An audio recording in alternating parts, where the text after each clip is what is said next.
Sir, ಕೊನೆಯದಾಗಿ public life ಅಲ್ಲಿ ಇರ್ತಕ್ಕಂತಹ ಸೆಲೆಬ್ರಿಟಿಗಳು, ಎಸ್ಪೆಷಲಿ ದೊಡ್ಡವರು ಅನ್ಸ್ಕೊಂಡವರು ತುಂಬಾ ಜಾಗರೂಕವಾಗಿರ್ಬೇಕಾಗುತ್ತೆ. ಅವ್ರು ಏನೇ ಒಂದು ಸ್ಟೆಪ್ ಹಾಕಿದ್ರು ಅವ್ರನ್ನ ಸಾಕಷ್ಟು ಜನ ನೋಡ್ತಾ ಇರ್ತಕ್ಕಂಥ ಕಣ್ಣುಗಳಿರ್ತವೆ, ಲಕ್ಷಾಂತರ ಕಣ್ಣುಗಳು, ಕೋಟ್ಯಾಂತರ ಕಣ್ಣು.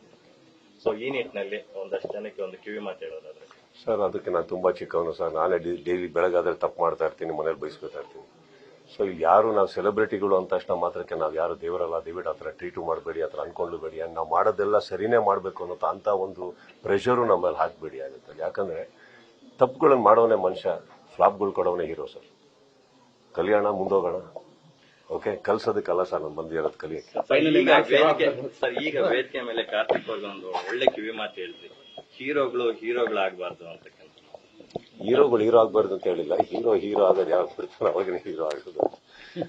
ಫೈನಲ್ ಚಿತ್ರೋದ್ಯಮ ಏನ್ ನಿಲುವು ತಗೋಬೇಕು ಅಂತ ನಿಮ್ಗೆ ಅನ್ಸುತ್ತೆ ಸರ್? ಚಿತ್ರೋದ್ಯಮಕ್ಕೆ ಏನ್ ನಿಲುವು ತಗೊಂತೀರಾ ಅಂತ ದಯವಿಟ್ಟು ಕೇಳ್ಬೇಡಿ. ತಗೊಂಡಾಗೆಲ್ಲ ನಾವೆಲ್ಲರೂ ಎಷ್ಟು ಜೋಕ್ಸ್ ಆಗಿದೀವಿ ಅಂದ್ರೆ, ಯಾರೋ ಒಬ್ರು ಬರ್ತಾರೆ, ನಮಗ್ ಸಿಕ್ಕಾಪಟ್ಟೆ ಹೊಡಿತಾ ಇದಾರೆ ಇವರು ಮನೆಯಲ್ಲಿ ಅಂತ ಹೇಳ್ಬಿಟ್ಟು ಇನ್ನೊಬ್ರು ಮನೆಗೆ ಹೋಗ್ತಾರೆ, ಅವರಿಗೆ ಸಪೋರ್ಟ್ ಕೇಳ್ತಾರೆ, ಅವ್ರಿಗೆ ಸಪೋರ್ಟ್ ಮಾಡ್ತಾರೆ. ಫೈನಲ್ ಆಗಿ ಅವರಿಬ್ರು ಒಂದಾಗ್ತಾರೆ, ಸಪೋರ್ಟ್ ಮಾಡಿದವ್ರು ಗೂಬೆಗಳ ತರ ಕಾಣಿಸ್ತಾ ಇರ್ತಾರೆ.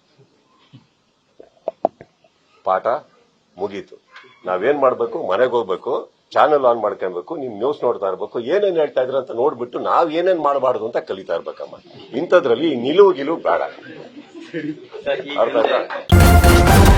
ನ್ಯೂಸ್ ಫಸ್ಟ್, ನಿರ್ಭೀತಿಯಿಂದ ನಿಮ್ಮ ಪರವಾಗಿ.